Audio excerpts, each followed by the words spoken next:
이번에는 그 전세 사기하고 부동산 명의 신탁이 연결돼 있는 사건인데 약간 좀 복잡하긴 한데 이걸 한번 설명드려 보겠습니다. 지역은 인천이에요. 인천에서 작년, 재작년에 전세 사기 관련된 뉴스 이렇게 많이 나왔었잖아요. 오늘의 주인공은 임대인이신데 이분이 실질적으로 한 건 아니고 명의 신탁을 하신 거죠. 명의 신탁을 해서 수탁자가 돼서 임대인이 된 거예요. 그래서 부동산의 실질적 소유자는 아니지만 임대차 계약서상의 임대인으로는 이제 이분이 계신 거죠. 그래서 이분을 일단 C라고 해보겠습니다. C. 그리고 이게 CC하고 형식적으로는 CC하고 이제 은행 간에 근저당권 설정이 있었어요. 그래서 여기서 한 10억 정도?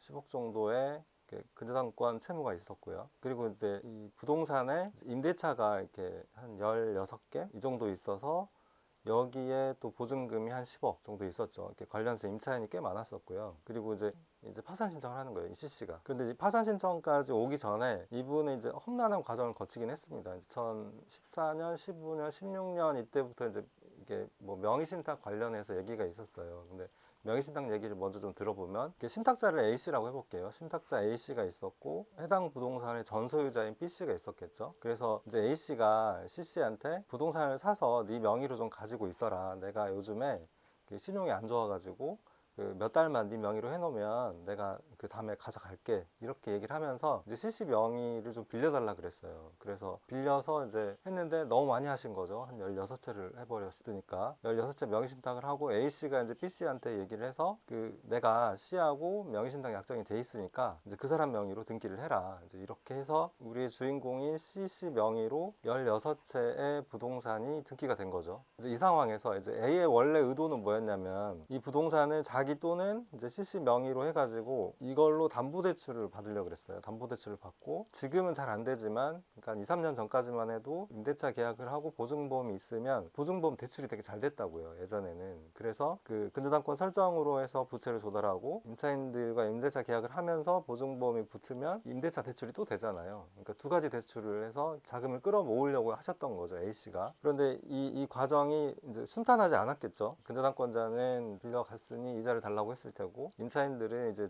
나가야 되니 보증금을 돌려달라고 했을 테고 이제 그 과정이 원활하지 않다 보니 이제 민사소송이나 아니면 형사고소를 당하게 된 거예요. 이제 그 과정에서 이제 A와 C와 B는 이게 부동산 실권리자 명의 등기에 관한 법률이라고 부동산에 대해서 이게 명의 신탁을 하고 등기를 하면 안 되게 돼 있어요. 안 되게 돼 있는데 이제 그걸 했잖아요. 그래서 징역형을 선고받고 뭐 과징금도 부과받고 뭐 이런 과정이 있었어요. 그래서 이런 과정을 겪고 나니까 이제 CC가 힘들잖아요. 힘드니까 이제 A한테 너가 원래 몇 달만 있으면 너 명의로 가져가기로 하지 않았냐. 그러니까 이제 가져가라. 그러니까 이제 A씨가 무서운 거예요. 왜냐하면 이미 부동산 실명법 위반으로 이렇게 판결을 받았잖아요. 그러니까 다시 또 그걸 자기 명의로 가져오면 그게 또 문제 되지 않나. 아니면 또 이제 그 과징금 관련된 게 또 문제 되지 않나. 뭐 이런 문제로 이제 A씨가 거부를 하신 거예요. 거부를 하시고 이제 이런 상황이었어요. 그런데 이제 C씨는 자기 명의로 부동산이 등기가 돼 있는 거잖아요. 근데 어떻게든 이거 정리를 해야 되는 정리를 할 수가 없는 거예요. 이제 그러다 보니 이제 CC가 이제 저를 찾아오셔서 파산 신청을 하고 싶다라고 이제 말씀을 하신 거죠. 그래서 이제 CC와 관련해서 이런 사실관계를 보고 뭐 대출 과정이나 뭐 임차인들이나 이제 이런 과정을 자료를 이제 취합하려고 하는데 이제 문제가 있었어요. 뭐냐면 말 그대로 CC는 명의만 빌려준 거예요. 명의만 빌려주고 이 근저당권 설정이나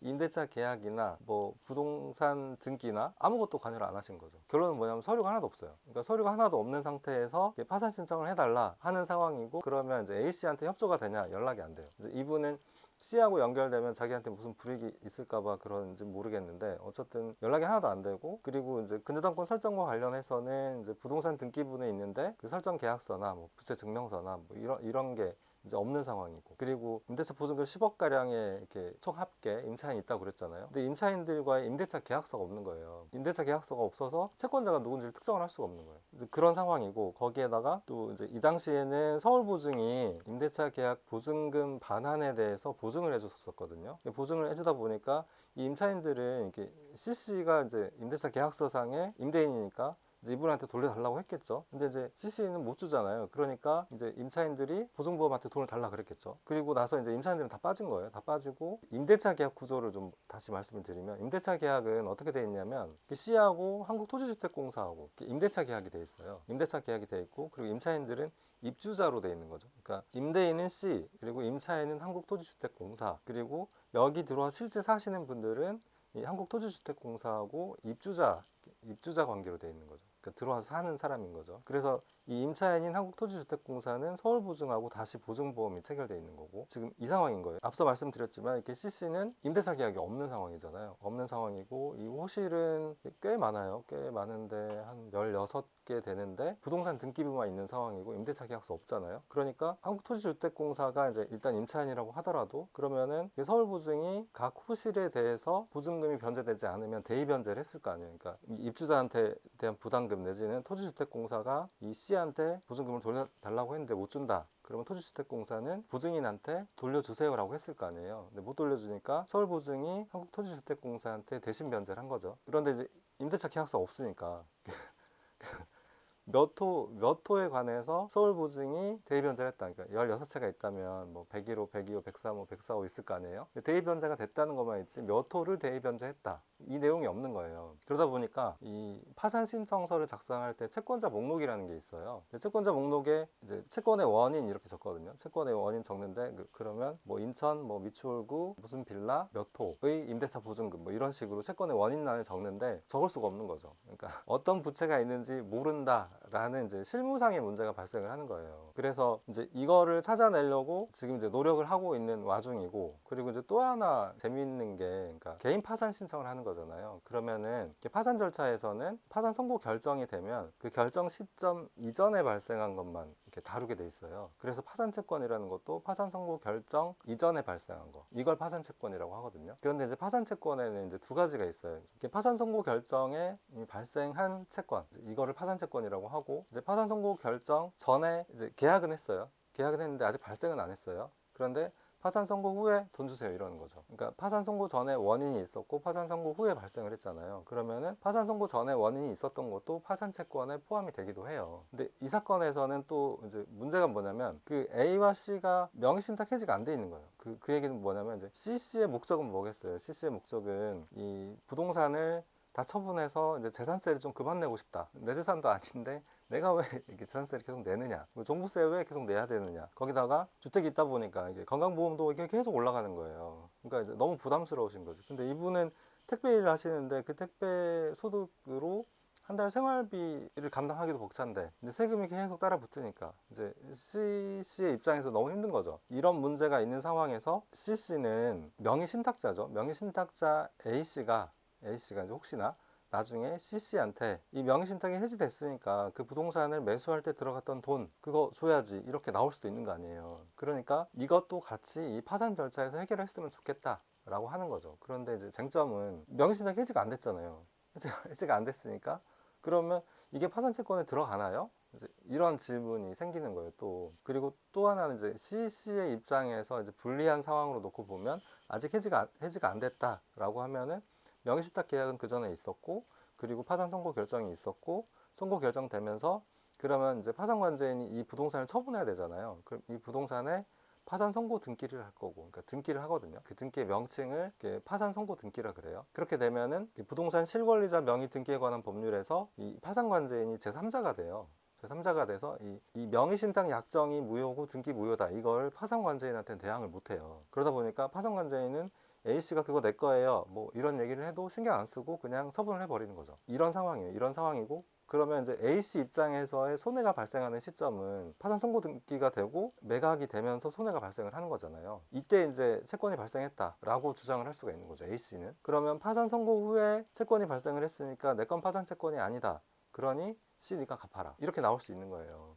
그러다 보니까 이제 CC는 이제 밤잠을 못 자는 거죠. 이것도 지워야 되는 거 아니냐라고 이제 말씀을 하시는데, 물론 이제 논리를 맞춰가고 있기는 해요. 그리고 파산 채권이 파산 채권 전에 발생한 것도 되는데, 파산 선고 전에 원인이 있었고 나중에 발생한 것도 파산 채권으로 보는 판례 경향이 있거든요. 그래서 이 두 가지 논리로 지금 대응을 하고 있는 상황이고, 근데 이제 막상 파산 신청서를 쓰려고 하는데 이제 가장 어려운 건 뭐냐면 이게 명의를 빌려주신 거잖아요. 명의 수탁자이시고 이제 법률에 위반해서 형사 판결도 받으셨고 이제 그 힘든 과정을 거쳤는데 어쨌든 등기 명의로 돼 있으면 그 사람한테 세금이고 뭐고 이게 다 따라 붙고 최종 책임은 이 사람이 지는데 이런 험난한 결과를 이분이 알고 했을까? 그건 잘 모르겠어요. 잘 모르겠는데 그 당시에 이제 A와 C 간에 둘 간에 무슨 약정이 있었겠죠. 뭐 이렇게 네가 해주면 내가 뭐 얼마를 줄게라든가 뭐 이런 게 있었겠죠. 뭘 챙겨주겠다든가. 그런데 이게 파산 사건을 다루다 보면 자기 명의를 타인한테 쓰도록 허용하는 사례를 되게 많이 봐요. 상당히 좀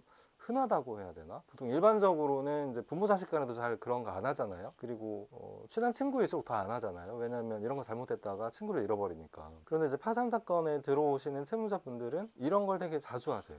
이런 걸 되게 자주 하고 그렇다는 거는 이제 이분들의 어떤 삶의 원칙에서 뭔가 약간 어긋나 있는 거죠. 이거는 이제 이 법률과는 다른 사람의 문제였고, 그래서 지금 현재 이제 CC의 부채를 정리하는 작업을 이렇게 하고 있는 상황이고, 근데 그렇게 하려고 하다 보니 실무상으로 가장 힘든 문제점이 명의를 빌려주다 보니까 실제 서류가 하나도 없어요. 그러면 이제 실제 서류가 하나도 없는 상황에서 계약서가 없잖아요. 임대차 계약서 없잖아요. 그런데 이거를 이제 법원에 서류를 제출한다고 해보세요. 그러면 법원에서는 제일 먼저 임대차 계약서 주세요 이럴 거 아니에요. 없는데요 이러면